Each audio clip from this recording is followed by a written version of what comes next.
Hola amigos, ¿cómo están? Les habla Israel Suárez, director y cofundador de la iniciativa Boletín Libertad. En esta videoconferencia me encuentro con Oscar Mario, de igual manera director y cofundador de esta iniciativa. Querido Oscar Mario, un saludo. Igualmente, querido Israel, un gusto por hablar con vos. Gracias, Oscar Mario. Bueno, esta noche nosotros queremos hablar a petición de algunas personas sobre las medidas económicas que se están dando tanto a nivel nacional como internacional eh, debido a la pandemia del coronavirus. Pero bueno, vamos a enfocarnos más en el ámbito nacional. Entonces, como una de las primeras medidas fue el tema de los bonos, hay que entender que el bono está entendido como una ayuda, ¿no? Como una ayuda al sector vulnerable. Nosotros no nos oponemos de verdad a ningún tipo de ayuda. Existen bastantes liberales los cuales jamás se han opuesto a ningún tipo de ayuda estatal en el caso que de verdad sea totalmente necesario, como Hayek, Mises o el mismo Milton Friedman.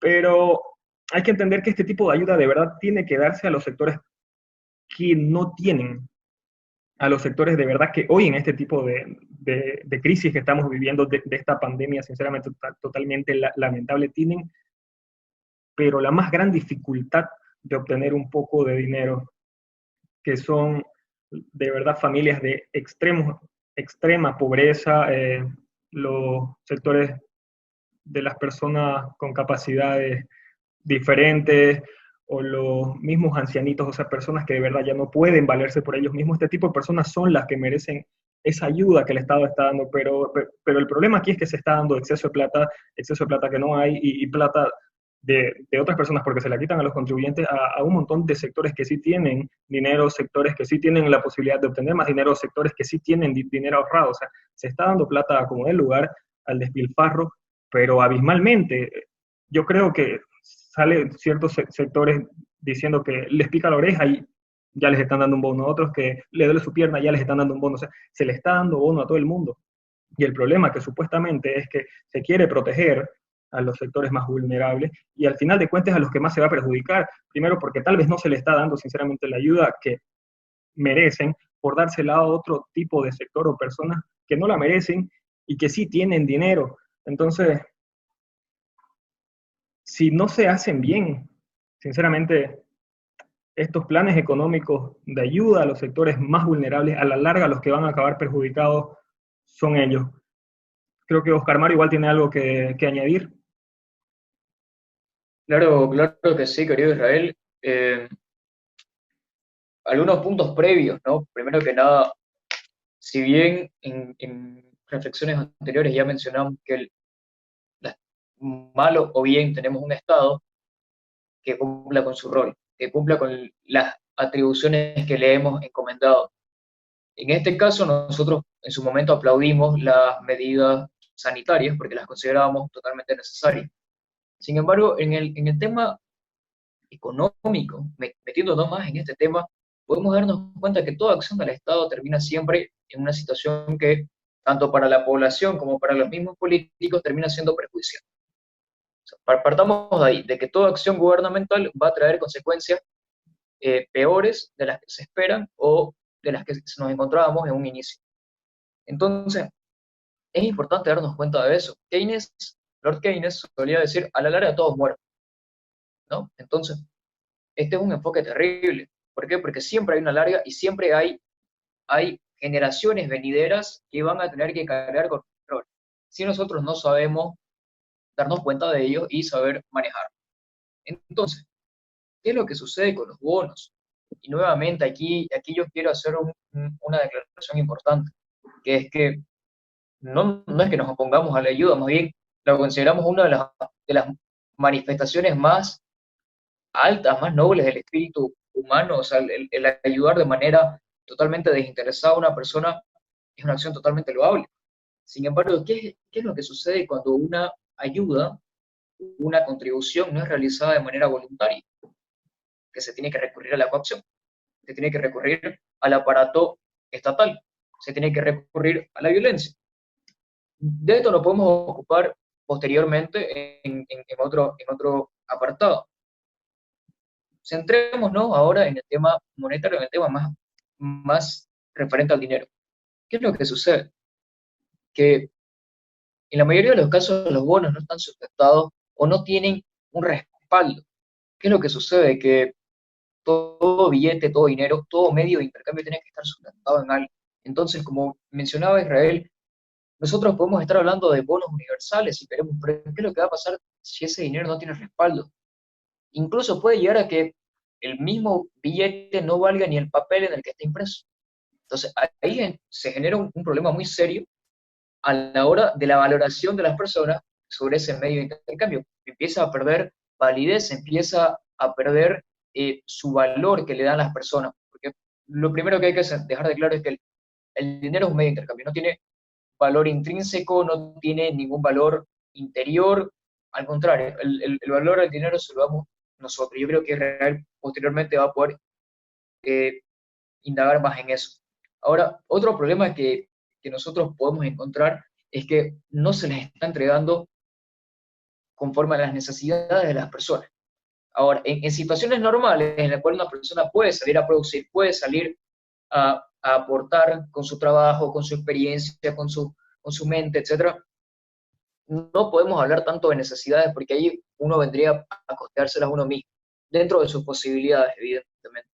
Pero en estos casos excepcionales en los cuales el aparato productivo está totalmente paralizado, se puede comprender que se quiera brindar cierta ayuda económica. Ahora, ¿cuál es el problema? Cuando esta ayuda es totalmente desproporcionada, que se va a incentivar totalmente a un consumo que pasa de ser consumo, pasa a ser despilfarro. Entonces, una familia, a lo mejor que es clase media, tiene 4 hijos, qué sé yo, padres a punto de jubilarse, van a recibir una cantidad increíble de plata, que en situaciones normales excede, digámoslo así, a sus ingresos comunes. Ahí vamos a poder ver que el consumo se va a poder disparar debido a que no contamos con una cultura del ahorro. Esto ya lo tocamos en una reflexión anterior, el tema del ahorro. Entonces, ¿qué desequilibrio puede surgir cuando nosotros tenemos un exceso de demanda, pero la oferta se ve congelada? O sea, hay un shock de la oferta y la demanda. Situaciones totalmente desastrosas.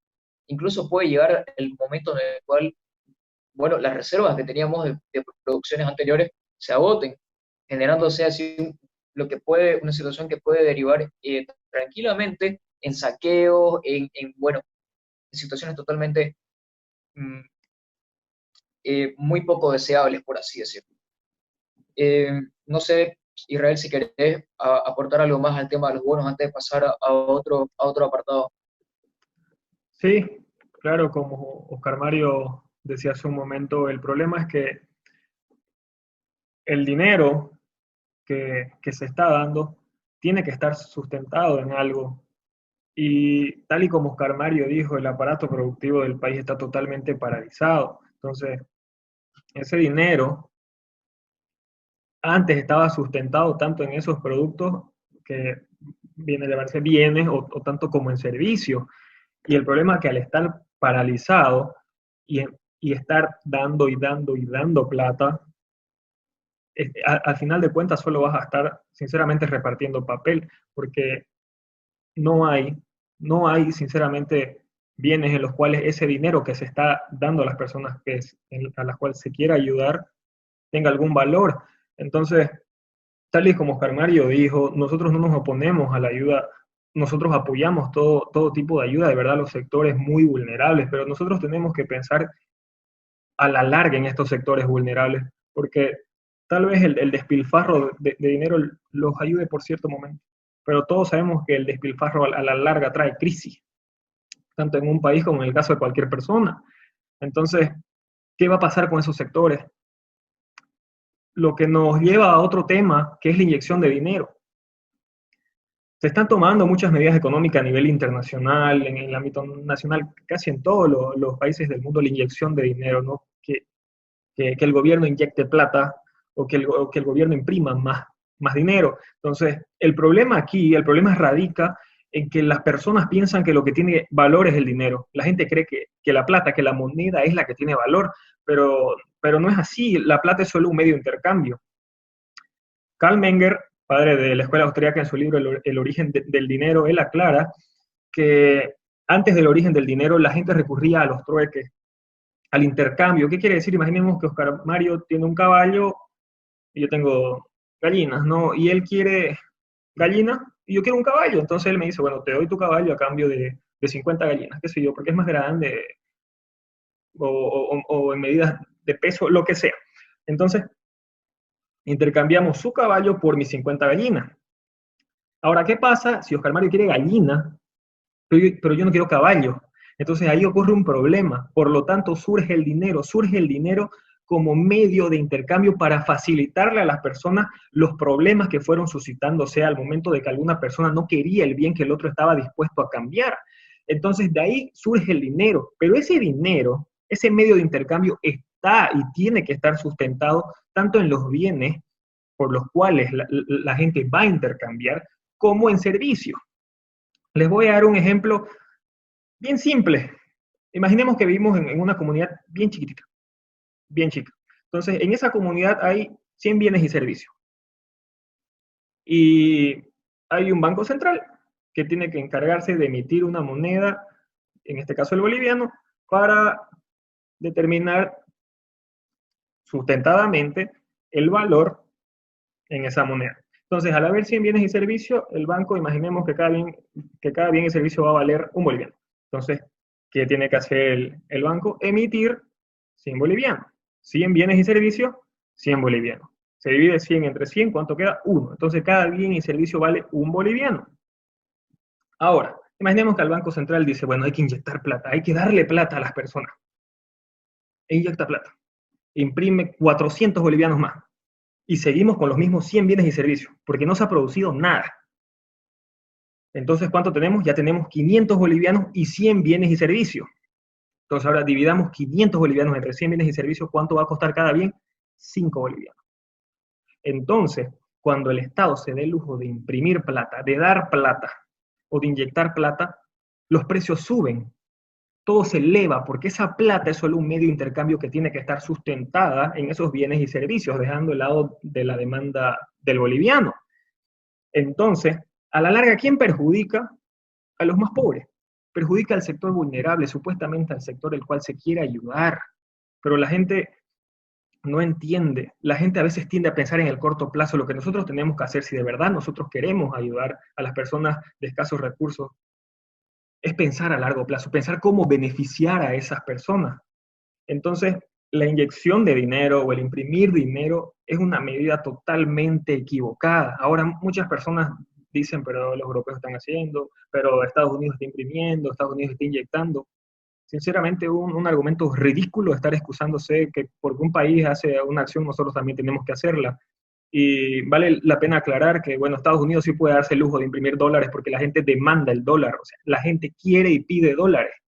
Entonces Estados Unidos sí puede darse el lujo de verdad de imprimir dinero, pero Bolivia no. O sea, ¿qué otro país o qué otra persona en el mundo quiere el peso boliviano? O sea, quiere el boliviano, la moneda, nadie, o sea, solo nosotros.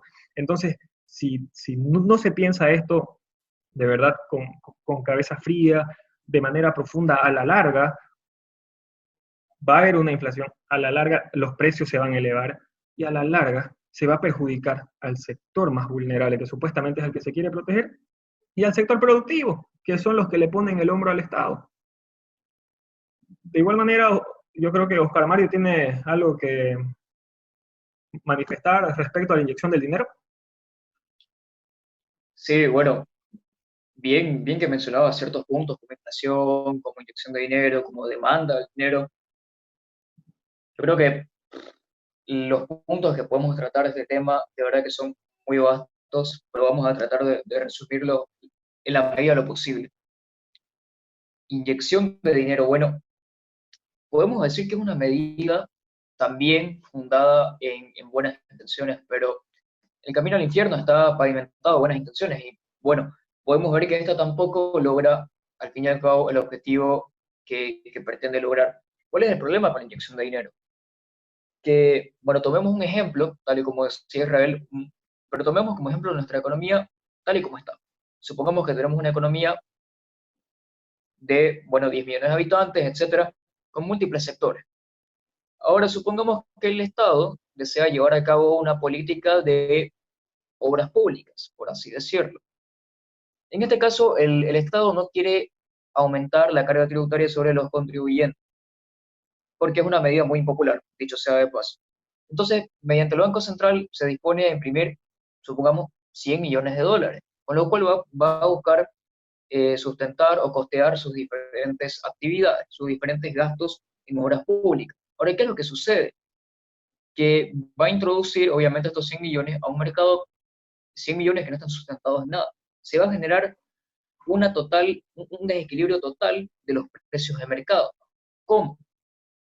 Por ejemplo, el Estado va a contratar una cementera, por ejemplo, para que le provea el cemento que en condiciones normales no sería demandado, que mediante procesos de mercado nadie hubiera demandado, o al menos no en esas cantidades. Entonces, ¿qué es lo que sucede? Se introduce una masa monetaria que no está sustentada en nada, no tiene un ahorro real que la respalde. Ahora, bueno, esta empresa cementera ahora tiene, qué sé yo, 60 millones que le dio el Estado extra, se introduce en la economía 60 millones. Ahora, obviamente ese dinero no va a retornar hacia el Estado nuevamente. Bueno, que son una parte sí en impuestos, pero la mayoría de ese dinero se va a dedicar a otras actividades. Supongamos que la cementera se va a dedicar a pagar sueldos, se va a dedicar a adquirir, qué sé yo, otros bienes y servicios, y así. El dinero que se introduce no se distribuye entre todas las personas al mismo nivel, y tampoco lo hace al mismo tiempo. Y es precisamente estas diferencias las que generan que los precios vayan subiendo de manera no uniforme, de manera que no es igual. Entonces podemos ver cómo poco a poco los precios van subiendo debido a que hay una mayor cantidad de dinero y una mayor cantidad de demanda de ciertos bienes que de otra manera en condiciones normales no se hubiera llevado a cabo. Entonces, como bien mencioné, Israel se da un fenómeno de inflación. Ahora, la inflación no debemos entenderla como un fenómeno, como como el origen de algo. No, más bien al contrario. La inflación es una consecuencia de qué? Precisamente de inyecciones de dinero que se dan fruto de la expansión crediticia, de cuando el Estado se propone imprimir billetes que no tienen ningún respaldo. ¿Qué es lo positivo que nosotros podemos sacar de esto? Que bueno, poco a poco la gente se va dando cuenta que el dinero es un medio de intercambio indirecto, no tiene ningún valor intrínseco, como ninguna de las cosas, nada tiene un valor intrínseco, el valor viene brindado por la persona, y, y surge la posibilidad de que las personas puedan considerar, o que los gobiernos puedan considerar, la aplicación de un sistema de banca libre, un sistema de banca libre con reserva al 100%, en este caso adoptando el patrón oro, dejando de lado el sistema de banca con sistema fraccionario, que es precisamente el que da lugar a esta inyección monetaria, a esta inyección que inevitablemente va a terminar con una inflación. Ahora, otro tema que también nos podemos plantear o nos podemos tocar, ha sido una propuesta que ha sido, podemos decirlo, impulsada o llevada a cabo por varios candidatos a la presidencia y ¿por qué no?, por el propio gobierno. Y es la famosa frase de consumamos lo nuestro.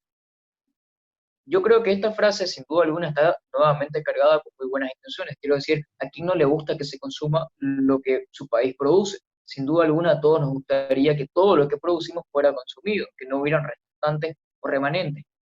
Ahora, ¿cuál es uno de los principales problemas que acarrea el favorecer el consumo interno, la producción interna en este caso? Primero que nada, que se priva al consumidor, a las personas, de poder escoger qué es lo que quieren consumir, ¿no? Entonces, supongamos que el Estado se propone producir teléfonos celulares. Bueno, en este caso, producen sus teléfonos celulares de dudosa calidad y nos dicen, bueno, tenemos un producto nacional, entonces no va a haber necesidad de que se tenga que importar celulares de Estados Unidos, de Corea del Sur, de China, etcétera. Primero que nada, el principal afectado evidentemente va a ser el consumidor, que va a tener que afrontar su vida en adelante con productos, ya no digamos de menor calidad, supongamos que son de la misma calidad, pero que no desea. Simplemente se le reduce la libertad de poder escoger cuál es el producto que él desea, por el cual él está dispuesto a pagar, ¿no? Entonces, los controles de precios también generan eso, que privan a las personas que estarían dispuestos a pagar una mayor cantidad de dinero de un bien.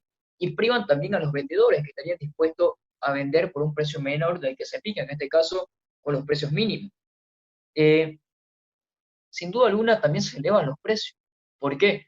Porque supongamos que el tema de la agricultura quieren blindar este sector prohibiendo o limitando las importaciones de cereal.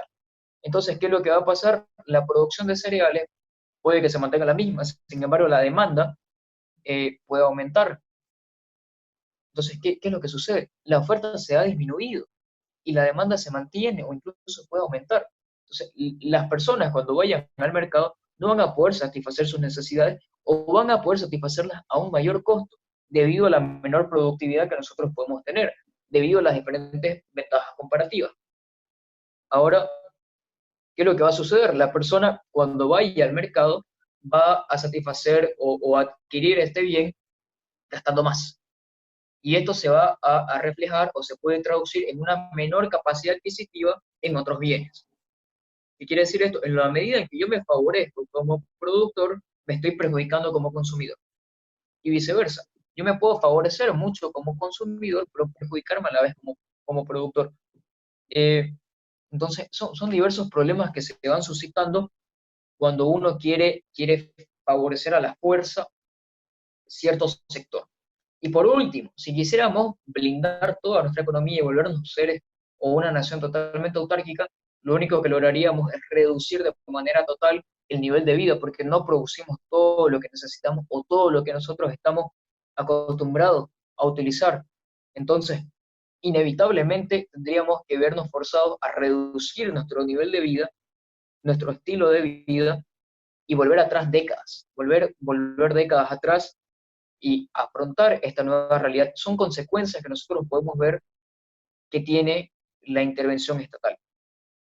Interferencias que nosotros tenemos que saber analizar y ponderar. Evidentemente nuestra preferencia temporal nos puede decir, perfecto, yo prefiero pasar con mayores comodidades el presente y el futuro inmediato y bueno, afrontar las consecuencias graves en un futuro lejano. Sin embargo, las consecuencias son acumulativas y no van a escapar por más que las vayamos aplazando. Si decidimos generar hoy día un préstamo que no podemos pagar, evidentemente, quizás a nosotros no nos llegan las consecuencias, pero nuestros hijos pueden llegar endeudados, o los hijos de nuestros hijos. No es como decía Lord Keynes, que a la larga todos muertos, no, más bien es al contrario. A la larga van a existir personas que van a afrontar esas consecuencias. Israel, no sé si querés aportar algo a lo que ya se ha dicho. Claro, así como vos decías, el problema es a la larga. El problema es que las futuras generaciones, hijos o nietos nuestros, son los que van a pagar las consecuencias erradas de una sociedad o de un gobierno que no actuó de manera correcta. Generaciones que no tuvieron nada que ver van a pagar las consecuencias de actos totalmente errados que no se analizaron ni se tomaron con la necesidad y con la profundidad necesaria. Entonces, acotando algo ya bastante corto para ir finalizando, el tema de consumo y lo nuestro es que muchas veces tiende a pedirse, ¿no?, la protección del Estado, o sea, poniendo diferentes aranceles a importaciones, entre otras cosas, para que de cierta forma las producciones nacionales sean más accesibles al consumidor. Entonces, sí, puede traer cosas buenas, no nos oponemos, porque uno cuando consume de una empresa, esa empresa crece, entonces sí, es lo que todos queremos, pero la forma en la cual se debe hacer no es esa, porque ¿cuál es el problema aquí?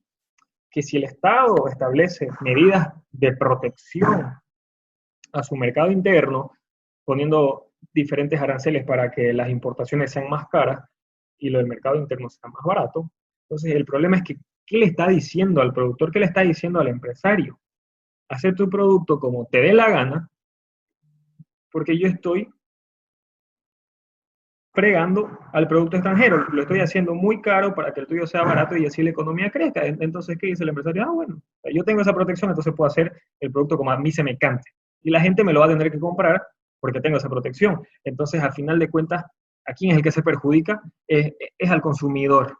Entonces, eso es lo que nosotros tenemos que entender. Entonces, este tipo de medidas que se están suscitando debido a esta pandemia son medidas que de verdad deben analizarse, medidas que de verdad deben estudiarse de manera profunda y siempre ver si a la larga van a ser beneficiosas. No hay que fijarnos en el corto plazo, no hay que fijarnos en eso, siempre tenemos que mirar más allá, a largo plazo, qué puede venir. Entonces, con Oscar Mario, nosotros queríamos aclarar estos puntos, los hemos hecho de una manera un tanto rápida para no aburrirlos, pero hablando de verdad del eje central que concierne a estas tres medidas económicas. Entonces, agradecerte, querido Oscar Mario, por tu tiempo. Esperamos que haya sido de su entendimiento y su agrado. Cualquier cosa que haya quedado en duda, que hayan tenido alguna incógnita, no duden en hablarnos. Nosotros estamos dispuestos a aclarar cualquier duda. Entonces, agradecerles de igual manera a ustedes que nos siguen, que nos apoyan y no olviden seguirnos en nuestras páginas Facebook como Boletín Libertad, YouTube en nuestro canal como Boletín Libertad, Instagram Boletín-Libertad y Twitter como Liberando Voz. Y decirles que la siguiente charla que vamos a tener va a ser sobre la supuesta incógnita que se está dando hoy en día sobre si es el fin del capitalismo. Va a estar muy interesante, así que no se la pierdan. Querido Oscar Mario, muchísimas gracias. Igualmente, querido Israel, un gusto poder tocar estos temas.